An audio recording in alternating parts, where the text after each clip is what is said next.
You're standing in the parking lot of First Baptist Church in rural Wilcox County, Alabama. The weather is oppressive summer heat, Sunday morning, the kind of deep south humidity that makes your shirt stick to your back before you reach the car. You have been granted access to attend what will be the final service this church ever holds.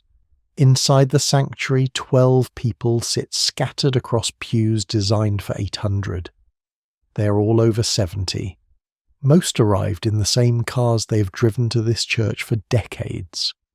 Some remember when this parking lot needed traffic directors every Sunday morning, when 3 services were required to accommodate the crowds, when the youth group alone had more members than the entire congregation today. Pastor Mike Henderson stands at the pulpit he has occupied for 23 years. He is 61 years old. When he arrived in 2001, this church had 400 regular attendees, a thriving Sunday school, mission trips, a full-time music minister and youth pastor. Today, he cannot afford an organist.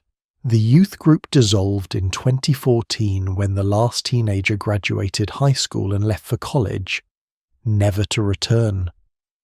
Mike does not know it yet, but in 6 months, this building will be sold to a developer who will convert it into climate-controlled storage units. The stained glass windows depicting Jesus calming the storm will be removed and sold on eBay.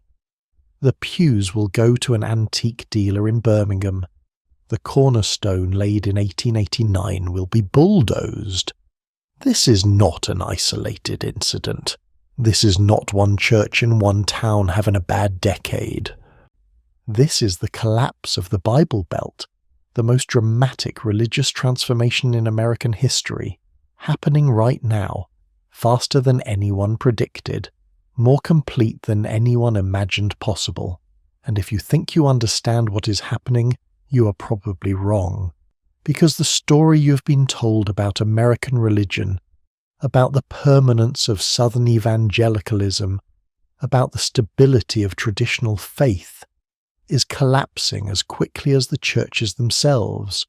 The Bible Belt is dying, not slowly, not gradually, not in some distant future, right now, this minute. While you read these words, and the implications are so vast, so profound, so completely transformative of American culture and politics, that we're only beginning to understand what we've lost, or gained, depending on your perspective. Let me show you how deep this goes, how fast it is moving, and why almost nobody saw it coming. 1925. Journalist H. L. Mencken coins the term Bible Belt to describe the South's unwavering commitment to evangelical Christianity. He means it as an insult, a way to mock what he sees as Southern backwardness and religious fanaticism. The South embraces it, wears it as a badge of honor. Yes, we are the Bible Belt. We are proud of it. We are different from the secular North. We are holding the line for traditional Christianity in America, and the statistics back them up. In 1925, Sunday church attendance in Mississippi exceeds 85%. In rural Alabama, nearly 90%. These are not estimates. These are actual counts. Pastors literally know every family in their communities. They know who attends and who does not, and almost everyone attends. Churches are not just religious institutions. They are the center of everything. The social hub, the economic network, the political machine, the entertainment venue, the educational institution. If you want a job, you ask at church. If you need help, you get it from church. If you want to meet people, date, find a spouse, you do it at church. The pastor is the most important person in town, more important than the mayor, more important than the wealthiest businessman. When the pastor speaks, the entire community listens. When the pastor endorses a political candidate, that candidate wins. When the pastor condemns something, that thing disappears from town. This system persists for generations, through the Great Depression, through World War II, through the 1950s and 60s. The civil rights movement shakes the South to its foundations, but the churches survive. Adapt. Many resist integration, some embrace it, but all remain powerful. All remain central to Southern life. The sexual revolution of the 1960s and 70s hits coastal cities, changes urban America, but the South holds firm. Divorce rates remain low. Cohabitation before marriage is rare. Homosexuality is invisible or violently suppressed. The South sees itself as the moral conscience of America, the region that refused to abandon traditional values when everyone else did. Sociologists study this phenomenon. They develop theories about Southern exceptionalism, about how the Bible Belt's religious culture is uniquely resistant to secularization. Some argue it is because of poverty. We poor people need religion. Others say it is community structure. Tight-knit rural communities enforce conformity. Still others point to education levels. Less education means less exposure to secular ideas. All of these theories share one assumption. The Bible Belt is permanent. It might evolve slowly, might modernize around the edges, but the core religious identity of the South is unchangeable, baked into the culture, reinforced by geography, economics, social structure, family patterns. It would take centuries to erode, if it ever eroded at all. They were catastrophically wrong. 2007. The first cracks appear in data. Researchers at Pew and Gallup notice something odd. Church attendance in traditionally religious states is dropping, not by fractions of a percent, by 2 to 3% annually. This is unusual, concerning, but not yet alarming. The researchers assume it is temporary, economic recession. People working multiple jobs do not have time for church. When the economy recovers, attendance will rebound. This is the pattern everywhere else. Religious observance drops during hard times, returns during prosperity. But the economy recovers, and attendance does not rebound. It keeps falling, accelerating. By 2010, the trend is undeniable.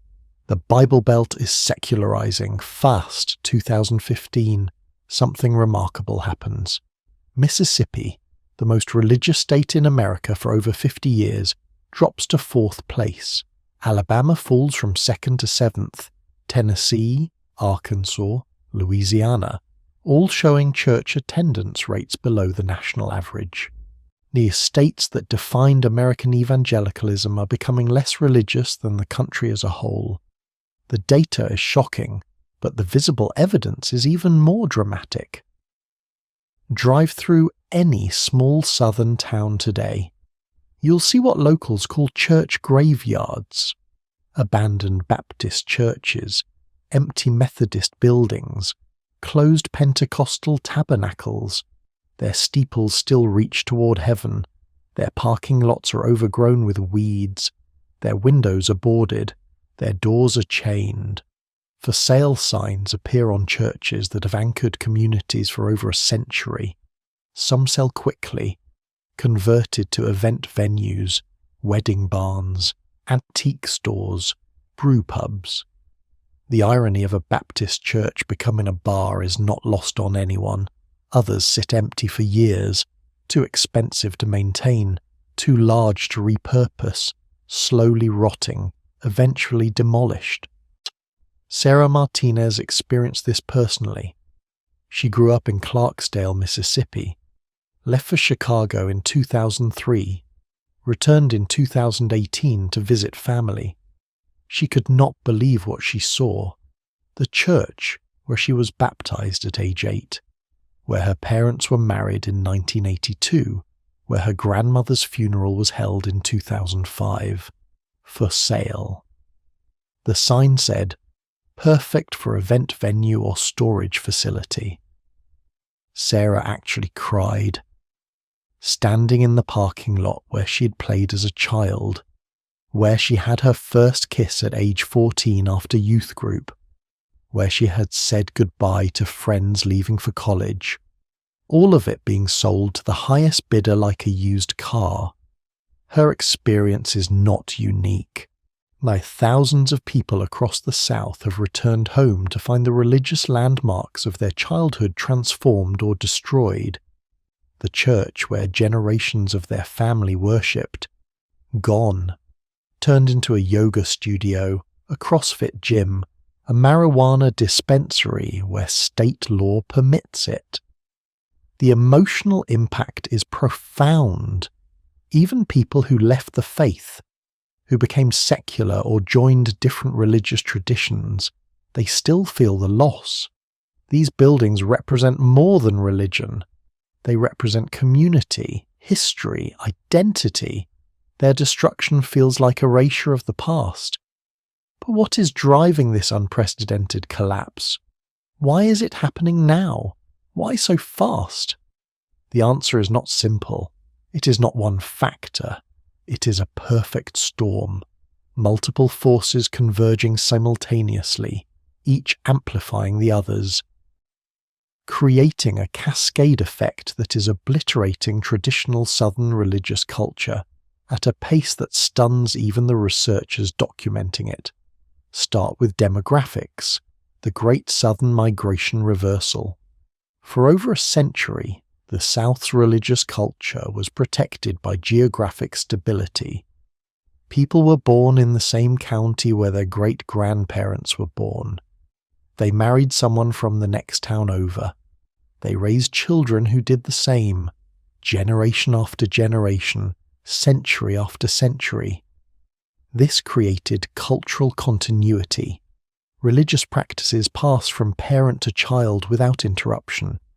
Social pressure to conform was intense, because everyone knew everyone. If you stopped attending church, the entire community noticed, asked questions, applied pressure. Leaving the faith meant social isolation. Economic consequences, being cut off from the networks that provided jobs, help in emergencies, marriage prospects for your children. But in the 1990s, this began changing.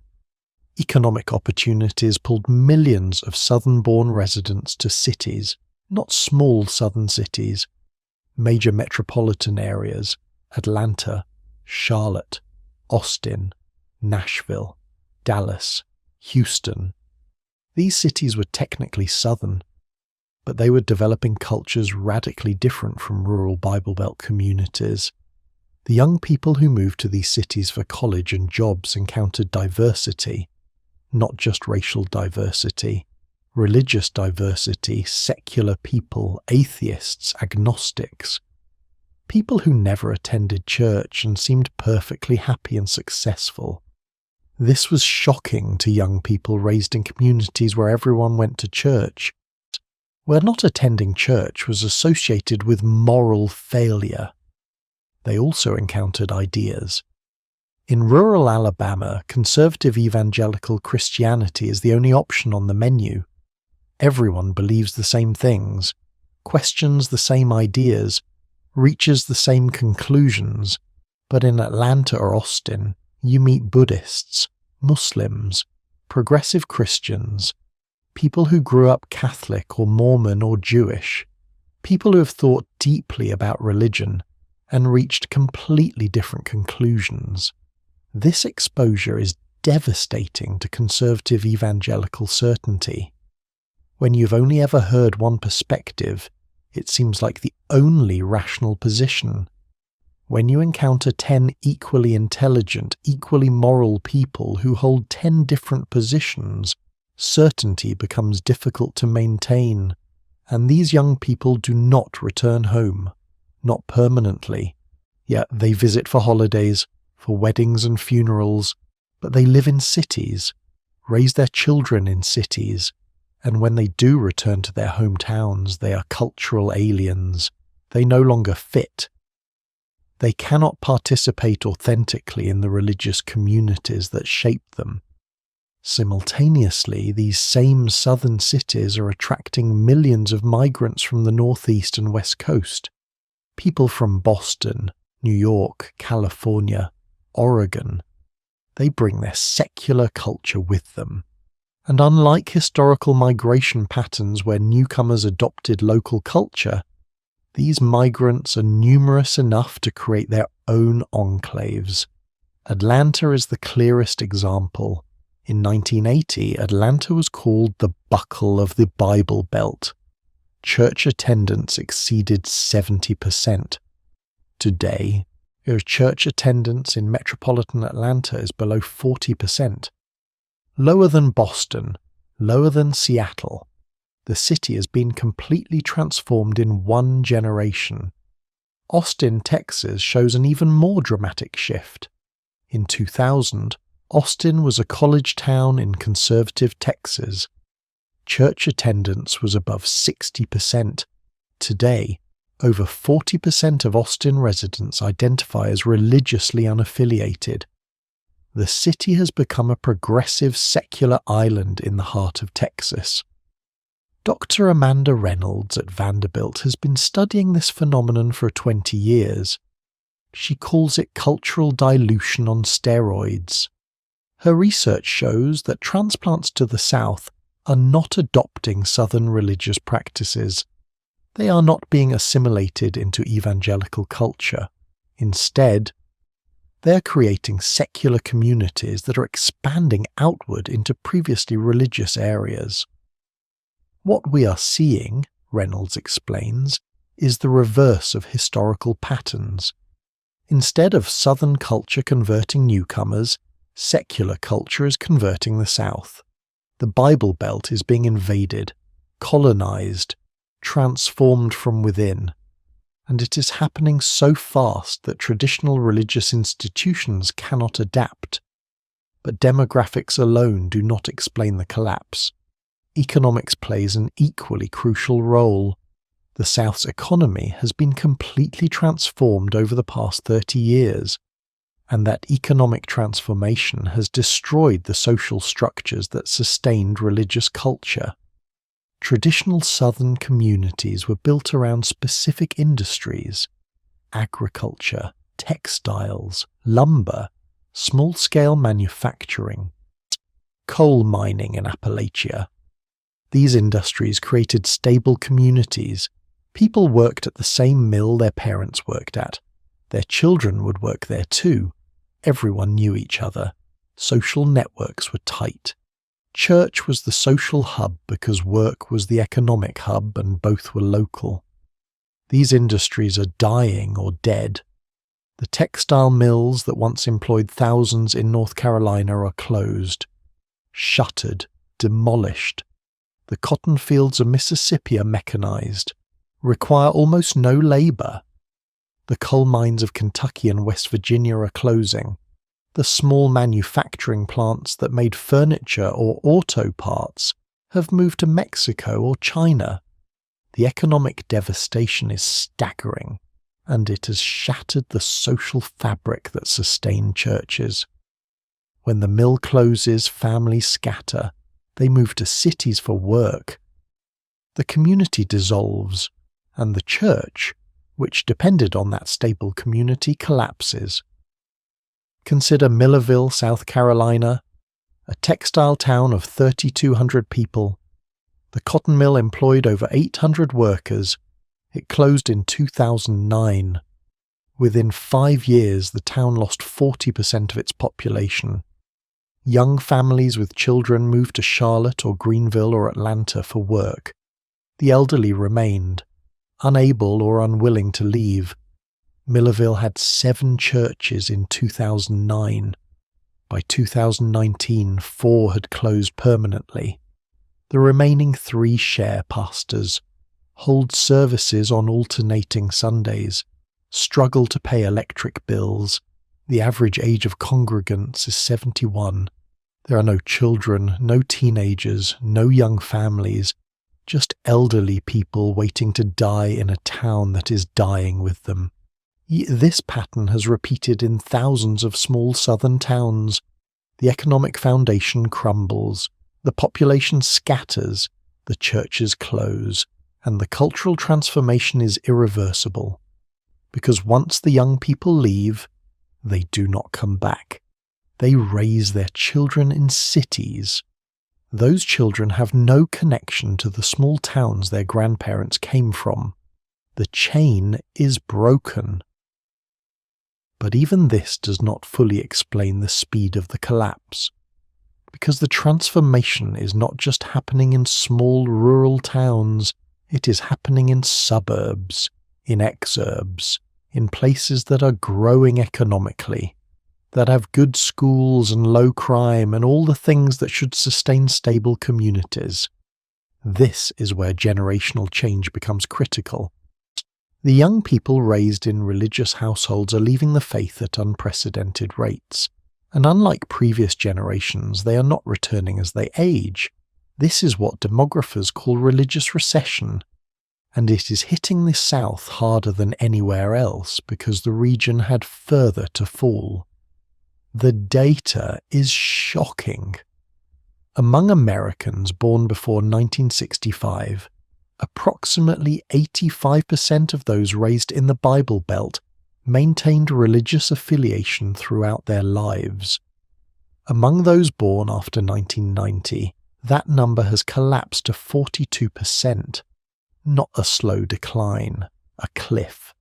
And those who leave are not just becoming less observant, not just attending church less frequently or switching denominations, they are becoming actively secular, expressing negative views toward organized religion that previous generations of non-churchgoers rarely held. 22-year-old Marcus Thompson from rural Georgia represents this shift. Raised in a devout Baptist family. Perfect attendance in Sunday school for 12 years. Youth group leader in high school. The kind of kid pastors point to as a success story. He stopped attending church the day he left for college at University of Georgia. Never went back. Today, at 22, Marcus describes himself as anti-religious. Not just non-religious. Antor. He opposes organized religion, thinks it does more harm than good, actively discourages friends from attending church. This is a dramatic shift from previous generations who might stop attending but still respected religion, still said they believed in God, still got married in churches and baptized their children. Marcus explains his position without hesitation. It wasn't just one thing. It was the hypocrisy I saw growing up. The pastor preaching about helping the poor while driving a $70,000 truck. The deacons who are hateful to gay people. The way the church handled politics, basically telling us who to vote for. The way they treated my friend who got pregnant at 16 like she was garbage. But mostly, he continues, it was realizing I could be a good person without believing in God. And that church wasn't helping me with my actual problems. Student loans, finding a job, dealing with anxiety and depression. I felt like I was being asked to solve spiritual problems that weren't real, while ignoring the real problems I was facing every day. Marcus's critique reveals something crucial.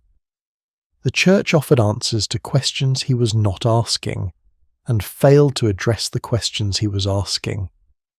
This disconnect is generational, and it is fatal to religious transmission. Previous generations faced different challenges: economic scarcity, physical danger, high mortality. Religion offered comfort for these concrete problems, explanations for suffering, community support during hardship, hope for the afterlife when life was short and brutal. But Marcus's generation faces different challenges. Economic precarity not from lack of food, but from debt and unaffordable housing. social isolation not from physical distance, but from broken communities and digital disconnection, mental health crises, meaning crises, identity crises, and the church's answers feel irrelevant. Pray more. Have faith. Trust God's plan. These answers do not help with student loan debt, do not address climate anxiety, do not resolve questions about gender identity or sexual orientation. The church is speaking a language that made sense in 1950, but sounds like nonsense in 2024. And this generational disconnect is amplified by politics. The politicization of evangelical Christianity might be the single most damaging factor in the Bible Belt's collapse. And the story of how this happened reveals the tragic irony of religious institutions destroying themselves through political success. In the 1970s, evangelical Christians in the South were largely apolitical. They voted. But they did not organize politically, did not see the church as a vehicle for political power. And many pastors actively discouraged political involvement, focused on saving souls, not winning elections. This changed with the rise of the moral majority and the Christian right in the late 1970s and 80s. Leaders like Jerry Falwell convinced evangelical pastors that they had a duty to engage politically, to fight the culture war, to save America from secular humanism. The strategy was brilliantly successful. By the 1990s, evangelical churches in the South had become the most powerful political force in the region. They could deliver votes, mobilize activists, fundraise. They had direct lines to governors and senators. They could make or break political careers. This political power felt good. Pastors who had been marginalized in the broader culture suddenly had governors calling them for advice. They were invited to the White House. They were on television. They had influence, real influence. They could pass laws, confirm judges, shape policy. But this political success came at a cost that is only now becoming clear. By aligning so closely with conservative politics, evangelical churches made a dangerous trade. They gained political power, but they lost moral authority. They became seen not as neutral arbiters of truth, but as partisan actors, not as spiritual guides, but as political operatives. And when political polarization intensified in the 2000s and 2010s, especially during the Obama and Trump presidencies, this partisan identity became toxic to anyone who did not share the church's political views. Young people especially, college-educated people, urban people, anyone exposed to diverse perspectives. The Trump era accelerated this catastrophically. When 81% of white evangelicals voted for Trump in 2016, many younger evangelicals were horrified. How could the people who taught them about Jesus' teachings on humility, compassion, and sexual morality support someone who seemed to embody the opposite of those values? The churches gave answers. He is not perfect, but he will appoint conservative judges. He will protect religious liberty. He will fight abortion. These justifications rang hollow to young people who have been taught that character matters, that integrity matters, that how you treat people matters. Many young evangelicals concluded that their churches cared more about political power than about the values they claimed to hold, and they left, not quietly, not gradually. They left angry, they disillusioned, convinced that institutional Christianity was fundamentally corrupt. The COVID pandemic accelerated all these trends in ways that caught religious leaders completely unprepared. When churches were forced to close for extended periods in 2020, many discovered that their congregants did not miss organized worship as much as expected. Online services were meant to be temporary substitutes, stopgaps until people could gather in person again. But something unexpected happened. Millions of believers discovered they preferred online worship. The convenience, the ability to pause or skip portions, the lack of social pressure, the flexibility to worship in pajamas while drinking coffee. When churches reopened, many people did not return. They had broken the habit, discovered they did not need the building, and did not need the community, could maintain their faith, if they still had faith, without the institution. But perhaps more damaging was how many southern churches handled the pandemic itself. The decision by numerous prominent evangelical leaders to resist public health measures created a crisis of credibility that extended far beyond their immediate congregations. Pastors who preached about loving your neighbor refused to wear masks, held packed services when health officials begged them to stop, spread conspiracy theories about vaccines, attacked doctors and scientists, made the pandemic a political issue rather than a public health issue. Young people were watching. They saw pastors prioritize political ideology over community health. They saw churches become disease vectors. They saw people die preventable deaths because their pastors told them COVID was a hoax or vaccines were the mark of the beast. This destroyed credibility that will take generations to rebuild, if it can be rebuilt at all. The churches revealed themselves as willing to sacrifice their own members on the altar of political loyalty. And many people who were already questioning decided they were done. The collapse is not uniform across the Bible Belt. The patterns are complex, instructive. Urban areas are secularizing rapidly. Nashville, Birmingham, Raleigh. These cities look more like Boston or Seattle every year. Church attendance plummeting, religious affiliation dropping, secular culture dominant, but rural areas still maintain higher levels of religious observance.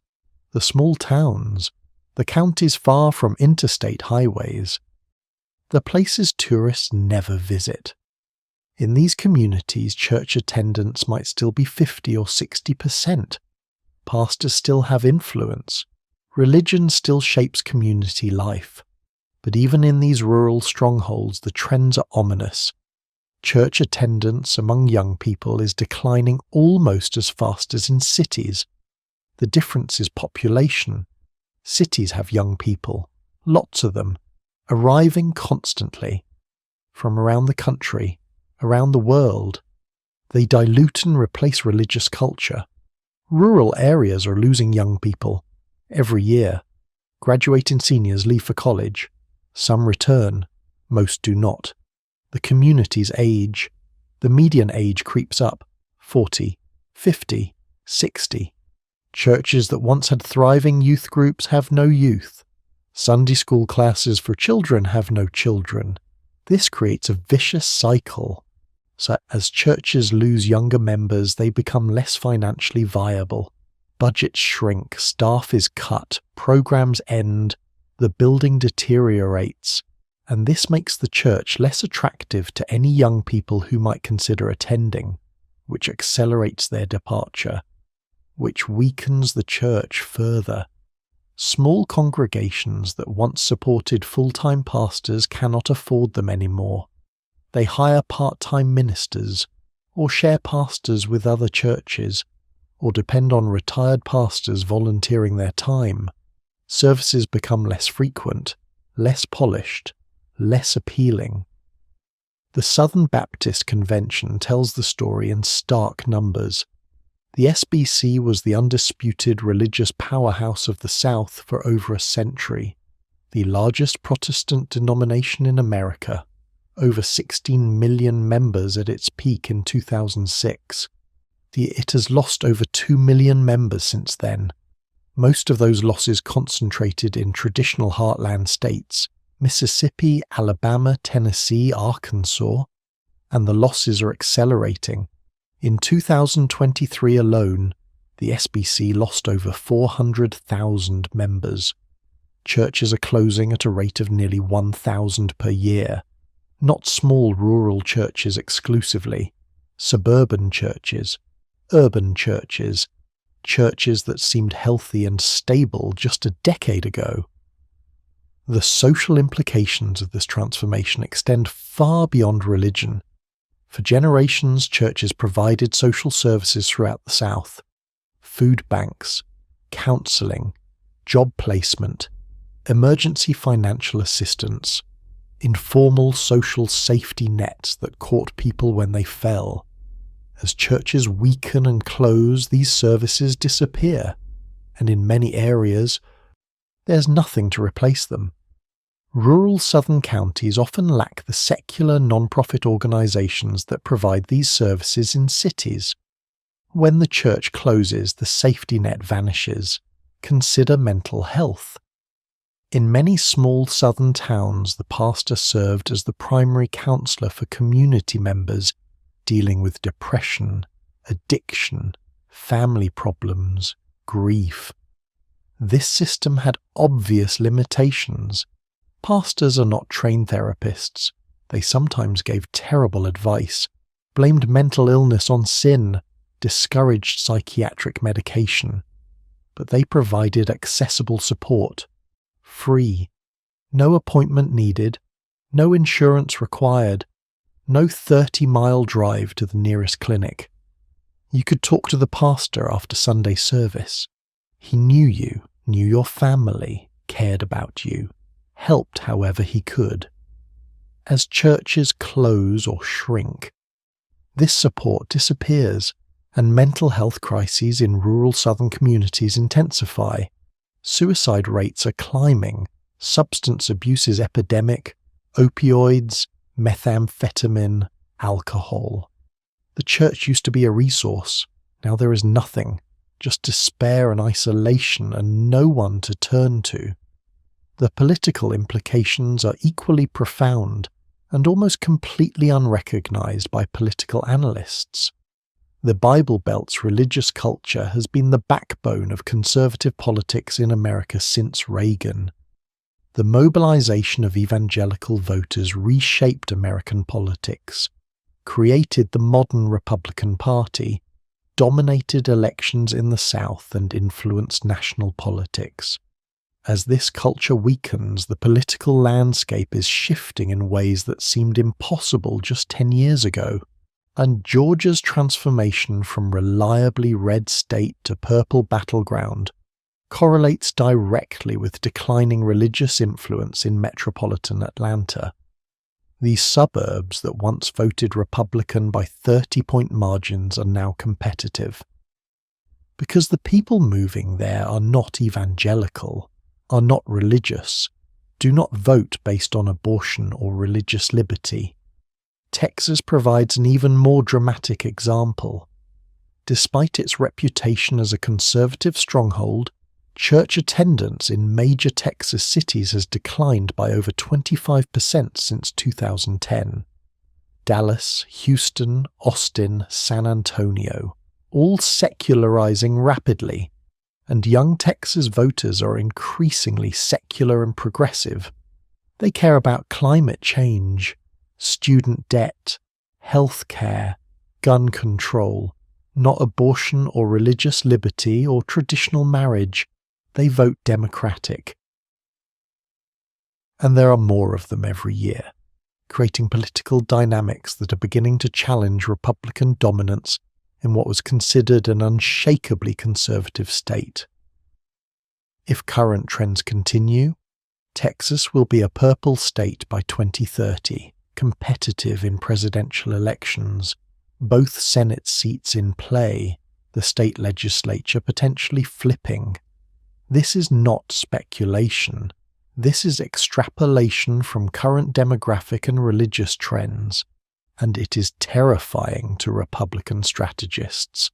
The Republican Party's entire Southern strategy for the past 40 years depended on mobilizing evangelical voters. As evangelicalism collapses, the strategy collapses with it.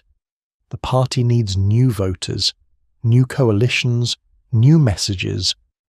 But the party's brand is so closely tied to evangelical Christianity that attracting secular voters requires abandoning the evangelical base, which the party cannot do without triggering civil war.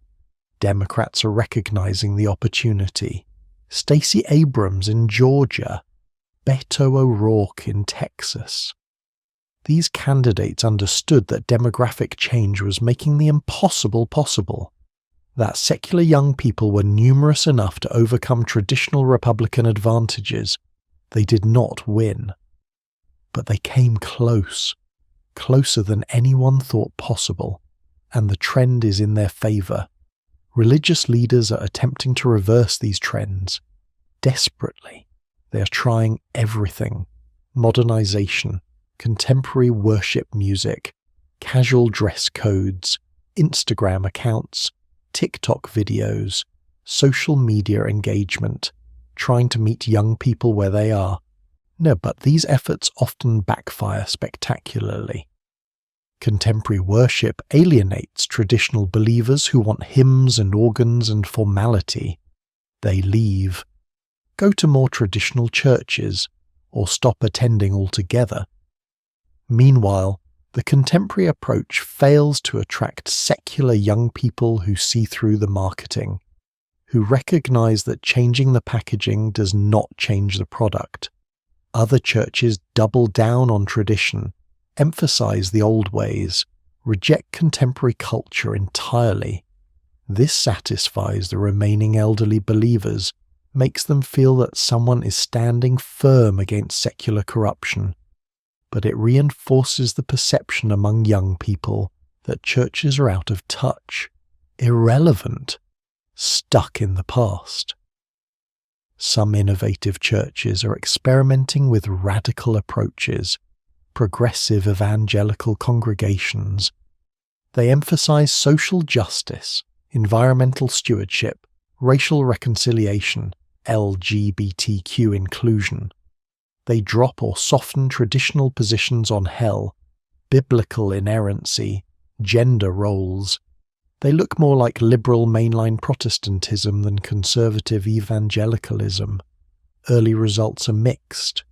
These churches can attract younger believers, college-educated people, urban progressives who want spirituality without conservative politics. But they create massive conflicts with older congregants who see them as betraying the faith, and they often get condemned or expelled by denominational authorities. Reverend Patricia Williams transformed a struggling Methodist church in Durham, North Carolina, into a thriving progressive congregation. She dropped language about hell, welcomed LGBTQ members into full participation, focused sermons on racial justice and climate change, added contemporary music and meditation practices borrowed from Buddhism. The church grew. Young families joined. College students attended. Worship attendance tripled in 5 years. Success by any metric. But Williams lost half her original members in the process. They left for more traditional churches, complained to denominational authorities, called her a heretic, said she was destroying Christianity from within. We had to choose, Williams explains, between dying slowly with dignity or risking everything to stay relevant. We chose relevance. It worked. But it is exhausting. We are constantly defending ourselves to traditionalists who think we have abandoned the faith. Meanwhile, we're trying to attract people who are skeptical of all religion. Yeah, we exist in this weird middle space, too progressive for conservatives, too Christian for secular progressives. The question she asks is whether they can attract 2 new members for every traditional member they lose. So far, yes, barely. But it requires constant energy, constant creativity, constant conflict. Most pastors do not have the skills or stamina for this, so most churches are not attempting it. Economic factors continue accelerating the collapse in ways that will only intensify. The South's transition from manufacturing economy to service economy has created social dynamics inherently hostile to traditional religious culture. Service jobs require different skills, create different social networks, involve work schedules that conflict with church activities. Retail workers cannot attend Sunday morning services when they work Sunday mornings. Restaurant workers cannot participate in Wednesday night Bible study. Gig economy workers with irregular schedules cannot commit to regular church attendance. And these are the jobs available now. This is the economy young people are entering. Moreover, the rise of gig employment has undermined stable community relationships. When you work multiple part-time jobs, when you drive for Uber and deliver for DoorDash and work retail on weekends, you do not build relationships with co-workers, you do not have a stable workplace community, and you do not have predictable time off to build community anywhere else. The COVID pandemic's economic impact has been particularly devastating to rural religious communities.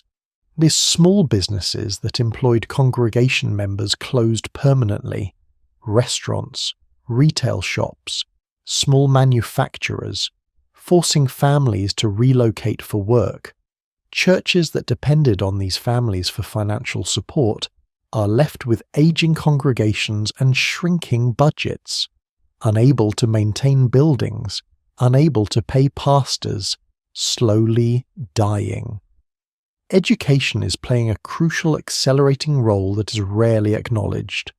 The Bible Belt historically had lower college education rates than other regions. This education gap actually protected religious culture.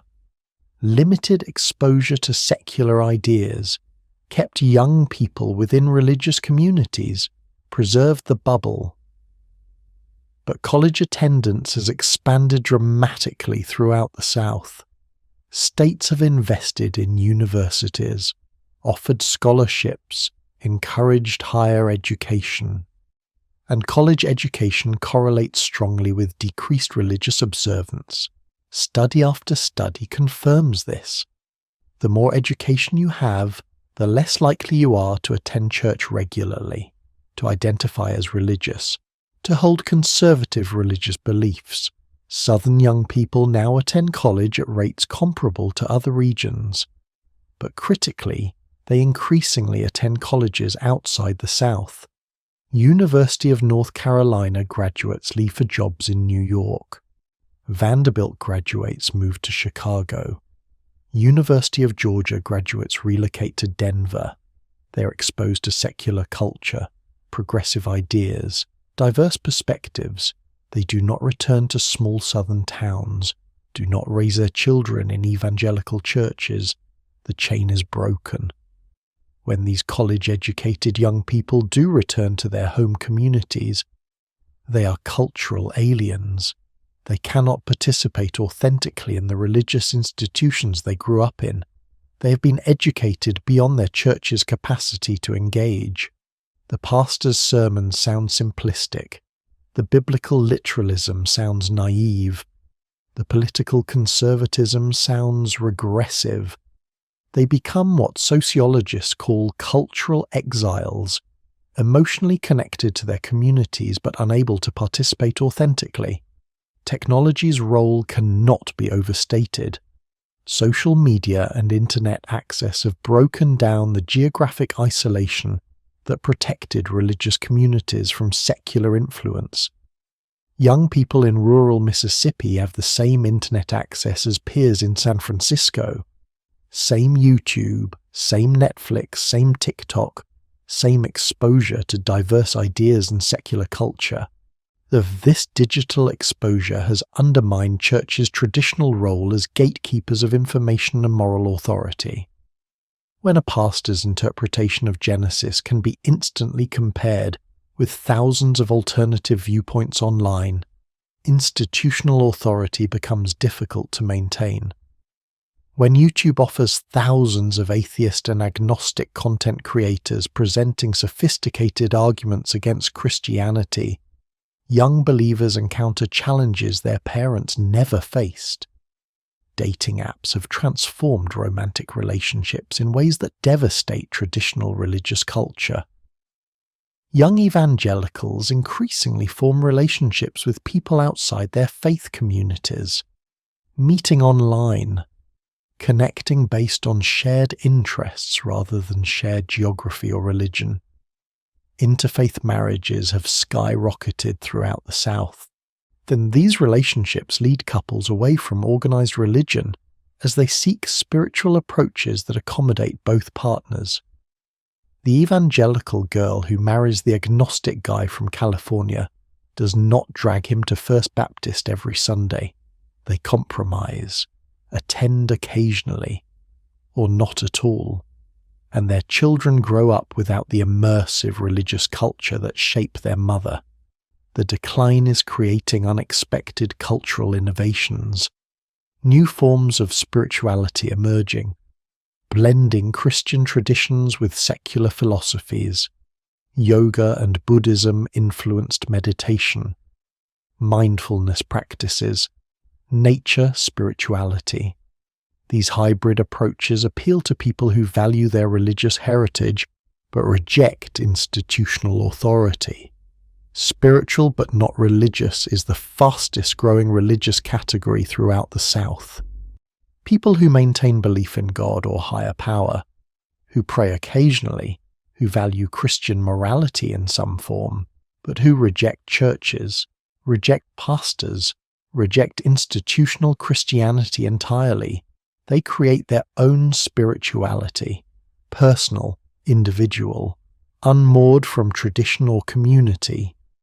This trend suggests the Bible Belt's transformation is not creating a completely secular region, not yet, but rather a spiritually chaotic one, where traditional evangelical Christianity no longer dominates, where 1,000 different approaches compete, where institutional religion has lost its monopoly on shaping spiritual life. The geographic patterns reveal fascinating insights. College towns show steepest drops in religious observance. Chapel Hill, Charlottesville, Athens, Georgia. These towns attract educated people, young people, diverse people. Religious culture dilutes rapidly.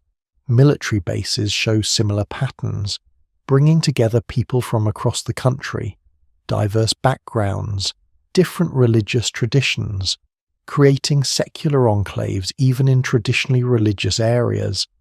Fayetteville, North Carolina, Columbus, Georgia. Communities transformed by military presence. Interstate corridors where population movement is highest show accelerated secularization compared to isolated areas. Interstate 85 corridor from Atlanta to Charlotte. Interstate 40 from Memphis to Raleigh. Interstate 20 across Louisiana and Mississippi. Population flows along these routes, and secular culture flows with it. Interestingly, some of the most dramatic religious decline occurs in suburbs of traditionally religious cities. These areas attract families seeking good schools and economic opportunity, but suburban lifestyle proves incompatible with intensive community involvement that traditional Southern churches require. Soccer practice conflicts with Sunday evening service. Thursday night travel baseball conflicts with Bible study. Families choose soccer, choose baseball, stop attending church, stop identifying as religious. The generational divide within families creates unprecedented tensions. Parents who assume their children would inherit their faith discover that religious transmission is no longer automatic, not even likely. Family gatherings feature conflicts between devout grandparents, moderately religious parents, and secular young adults. These intergenerational tensions become acute around major life events, weddings, funerals, holidays. Grandparents want church weddings, want religious ceremonies, want grandchildren baptized and raised in the church. Adult children want secular weddings, want non-religious funerals, want to raise their children without church. Arguments erupt, families fracture, relationships strain or break. Parents weep over children they believe are going to hell.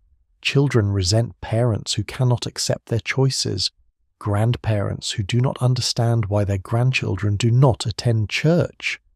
Why their great-grandchildren do not know Bible stories. Why everything they work to build is crumbling.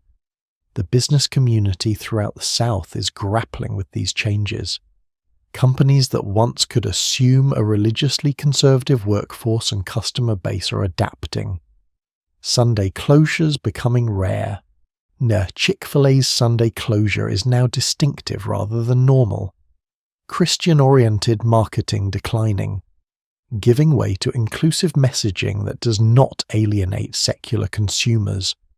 Some businesses thrive by rejecting religious identity, positioning themselves as progressive alternatives, breweries, coffee shops, restaurants that explicitly welcome LGBTQ customers, that host drag brunches, that celebrate Pride Month. These businesses succeed by being the opposite of what Bible Belt culture represented. Others maintain Christian identity but soften positions, display crosses but support pride, play Christian music but serve alcohol, navigate the impossible space between traditional religious customers and secular customers, strategic ambiguity, trying to appeal to everyone, satisfying no one completely. The transformation affects Southern cuisine and social customs in subtle ways. Restaurants staying open on Sundays to capture secular customers. Entertainment venues that avoided alcohol sales adapting to liberal attitudes. Dry counties going wet as religious opposition weakens. Funeral practices changing as families choose secular celebrations of life over traditional religious services. Looking ahead, projections suggest acceleration, not stabilization. Current fertility patterns show secular families in the South having children at higher rates than religious families. This reverses historical trends. Religious families traditionally had more children, raised them in the faith. This created natural growth. But now secular families are larger. They have resources, 2 incomes, stable jobs, can afford multiple children. Meanwhile, religious families are smaller, poorer, struggling economically, having fewer children, and those children are leaving the faith at high rates. The demographics favor secularization. Immigration to southern cities continues bringing religiously diverse populations, Mexicans, Central Americans, Asians, Muslims, Hindus, Buddhists, bringing perspectives foreign to traditional Bible Belt Christianity, diluting evangelical influence further, creating religiously pluralistic communities where evangelical Christianity is just one option among many.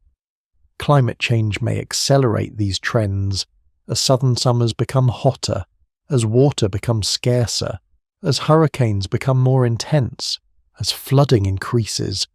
Environmental concerns will motivate migration from rural areas to cities, from vulnerable coastal areas to inland cities, from areas without resources to adapt to areas with infrastructure. This climate migration will favor cities over rural areas, blue states over red states, areas with resources over areas without, and cities are secular, blue states are secular, areas with resources tend to be secular. Climate change will accelerate the Bible Belt's transformation by accelerating urbanization and migration. Younger evangelicals increasingly view environmental stewardship as moral imperative. They read Genesis as commanding care for creation. They see climate change as sin, as failure to be good stewards. This creates tensions with older church members who prioritize economic concerns, who see environmental regulation as government overreach, who deny or minimize climate science. This generational environmental divide is fracturing churches. Young members want their churches to install solar panels, to divest from fossil fuels, to preach about creation care. Older members see this as liberal politics invading the church, as distraction from the gospel, as betraying conservative values. Churches cannot satisfy both groups. They must choose, and choosing drives someone away. The political implications will reshape American politics over the next generation. The Bible Belt's influence is waning. The conservative religious coalition that dominated Republican politics since Reagan needs new sources of support. This will force strategic decisions. Republicans could moderate on social issues, drop opposition to abortion rights, soften on LGBTQ issues, try to compete for secular voters. But this alienates the remaining evangelical base, triggers civil war within the party. Probably fails anyway, because secular voters have no reason to trust Republicans after decades of religious conservatism. Alternatively, Republicans could radicalize, become even more extreme on social issues, double down on Christian nationalism, try to energize remaining religious voters through fear and grievance. This might work in the short term, but it is a shrinking base, a demographic dead end, winning uglier and uglier victories with smaller and smaller margins until the math stops working. Democrats are already capitalizing. Campaigns that would have been hopeless in the Bible Belt are now competitive, not just in cities, in suburbs, in exurbs. Even in some rural areas where economic populism can overcome cultural conservatism, the solid South is cracking, fragmenting, becoming contested territory for the first time in generations. The implications for presidential elections are staggering. If Texas becomes purple by 2030, Republicans cannot win the White House without it. The electoral math becomes impossible. The party would need to sweep the Midwest, win Pennsylvania, win Michigan, win Wisconsin. Margins too thin, too dependent on turnout and circumstance. If Georgia remains purple, if North Carolina becomes blue, if Florida's demographics continue trending Democratic, the Sun Belt becomes Democratic territory, and Republicans are left with a shrinking eye. The Plain States, the Mountain West, the non-coastal South. Not enough electoral votes to reach 270. This is not speculation. This is math. Demographics plus secularization plus urbanization equals political transformation. The only question is timing. Does it happen by 2030? By 2040? The trend is clear. The speed is debatable. The Bible Belt's collapse reveals broader truths about cultural change in modern America. Institutions that seem permanent can transform with stunning rapidity when underlying social conditions shift. The same technological and economic forces that created global connectivity and economic mobility have undermined local relationships and stable communities that sustain traditional culture. Cultural change is not always gradual, not always predictable. The Bible Belt's religious dominance seemed so entrenched that secular sociologists assumed it would persist indefinitely. The conservative pundits declared the South would always be religious, always be conservative, always be the bulwark against secular progressive culture. Instead, it is collapsing faster than anyone anticipated. creating social and political changes whose ultimate consequences remain unknown. And the people experiencing this transformation are not numbers in a survey. They are humans grappling with loss of communities and identities that defined their families for generations. Whether you view this as liberation from oppressive traditions or loss of valuable cultural heritage depends on your relationship with religious faith. Secular progressives celebrate. See it as progress, modernization, enlightenment spreading to the last holdouts. Good riddance to religious patriarchy and homophobia and anti-intellectualism. Religious conservatives mourn. See it as civilizational collapse, the death of everything that made America great, the triumph of secular humanism and moral relativism, the end of Christian America, the beginning of darkness. Both perspectives contain truth. The Bible Belt's religious culture was oppressive. It enforced conformity, punished dissent, marginalized LGBTQ people, subordinated women, resisted scientific knowledge that contradicted biblical literalism. Its collapse liberates millions from these constraints. But that culture also provided community, purpose, moral framework, social support, shared meaning. Its collapse leaves voids that secular culture has not yet filled. Isolation, purposelessness, anomie, rising suicide rates and substance abuse and despair in communities that lost their religious center without finding alternatives. The truth is complex. The Bible Belt's collapse is both liberation and loss, progress and tragedy, inevitable and preventable, depending on your values, your experiences, your vision of human flourishing.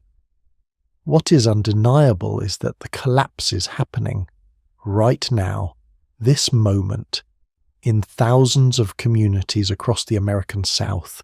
Empty churches stand as monuments to the impermanence of cultural dominance, to the relentless power of social change, to the impossibility of preserving tradition unchanged in a transforming world. Pastor Mike Henderson's nearly empty sanctuary in Alabama is not just the end of one church. It is a symbol of an entire way of life disappearing faster than anyone thought possible. The 12 elderly congregants singing hymns their grandparents sang, maintaining rituals their families maintained for generations, knowing they are the last, that when they die, it all dies with them. The stained glass windows will be sold, the pews will be scattered, the building will become storage units, and the town that built that church in 1889, that sustained it through depression and war and decades of change, will have one less connection to its past, one less institution binding generations together. This is a story of the Bible Belt's collapse. Not simple, not one-dimensional, not good or bad, just change. Massive, rapid, irreversible change. Transforming American culture and politics in ways we're only beginning to understand. The parking lot is empty now. The service is over. The 12 congregants have driven away. In 6 months, the building will be sold. The story will end, but the transformation will continue across thousands of towns, affecting millions of lives, reshaping the American South and the American nation. This is the collapse of the Bible Belt, faster than anyone expected, more complete than anyone imagined. And the implications are so vast that we will be grappling with them for generations. The children being born today in Mississippi and Alabama will grow up in a South unrecognizable to their grandparents, where church is optional, not assumed, where secular culture is dominant, not marginal, where Christianity is one option among many, not the default, and where the entire worldview that shaped Southern culture for centuries has disappeared. This is the collapse of the Bible Belt. Not slow erosion over centuries, not gradual adaptation. Rapid collapse within a single generation. The most dramatic religious transformation in American history. Changing not just religion but politics, culture, society, identity. Reshaping the South and the nation. The 12 elderly congregants in Pastor Henderson's church represent the end. The last generation raised in traditional Bible Belt culture. When they die, that culture dies with them. Their children mostly left the church. Their grandchildren never attended. The chain is broken. The tradition is ending. The building will be sold. The institution will close. The memory will fade. And 50 years from now, people will study the Bible Belt like historians study medieval Christendom, a religious culture that dominated its region completely, that seemed permanent and unchangeable, that collapsed with stunning rapidity when underlying conditions shifted. They will write books analysing what happened, create documentaries, interview survivors, try to understand how something so powerful disappeared so quickly, how certainty became doubt, how dominance became marginalization, how the Bible Belt died, and we are living through it, watching it happen, witnessing the transformation in real time, the collapse of the Bible Belt, faster than anyone expected, more complete than anyone imagined, with implications so vast we're only beginning to understand them. This is history, being made right now, in thousands of communities across the American South, in millions of individual decisions to leave church or stay, in the slow emptying of sanctuaries and the quiet closing of doors, in the transformation of a region and a nation. The Bible Belt is dying. The question is not whether it will survive. It will not. The question is what comes next. What will rise from the ashes of American evangelicalism's collapse? What culture will fill the void? What communities will replace churches? What will give meaning and purpose to millions who once found it in faith? We do not know yet. The story is still being written. The transformation is still unfolding. All we know is that the world that was is disappearing, and the world that will be is not yet clear. We are in between, watching one era end, waiting for the next to begin. That is the collapse of the Bible Belt. That is the transformation of the South. That is one of the most significant cultural changes in American history. Happening right now. This moment, while you read these words, and there is no going back. The children being born today in Mississippi and Alabama will grow up in a South unrecognizable to their grandparents, where church is optional, not assumed, where secular culture is dominant, not marginal, where Christianity is one option among many, not the default, where the entire worldview that shaped Southern culture for centuries has disappeared. This is the collapse of the Bible Belt. Not slow erosion over centuries, not gradual adaptation, rapid collapse within a single generation. The most dramatic religious transformation in American history, changing not just religion but politics, Aussie culture, society, identity.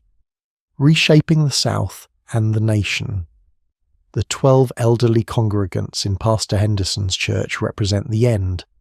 The last generation raised in traditional Bible Belt culture. When they die, that culture dies with them. Their children mostly left the church. Their grandchildren never attended. The chain is broken. The tradition is ending. The building will be sold. The institution will close, the memory will fade, and 50 years from now, people will study the Bible Belt like historians study medieval Christendom, a religious culture that dominated its region completely. That seemed permanent and unchangeable, that collapsed with stunning rapidity when underlying conditions shifted.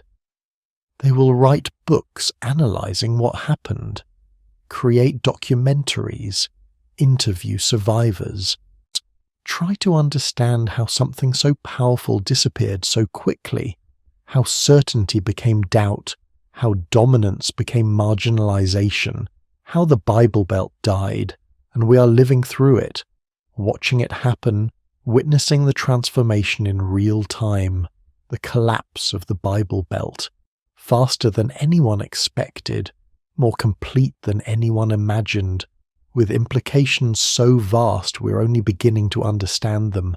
This is history, being made right now, in thousands of communities across the American South, in millions of individual decisions to leave church or stay, in the slow emptying of sanctuaries and the quiet closing of doors, in the transformation of a region and a nation. The Bible Belt is dying. The question is not whether it will survive. It will not. The question is what comes next. What will rise from the ashes of American evangelicalism's collapse? What culture will fill the void? What communities will replace churches? What will give meaning and purpose to millions who once found it in faith? We do not know yet. The story is still being written. The transformation is still unfolding. All we know is that the world that was is disappearing, and the world that will be is not yet clear. We are in between, watching one era end, waiting for the next to begin. That is the collapse of the Bible Belt. That is the transformation of the South. That is one of the most significant cultural changes in American history, happening right now, this moment, while you read these words, and there is no going back.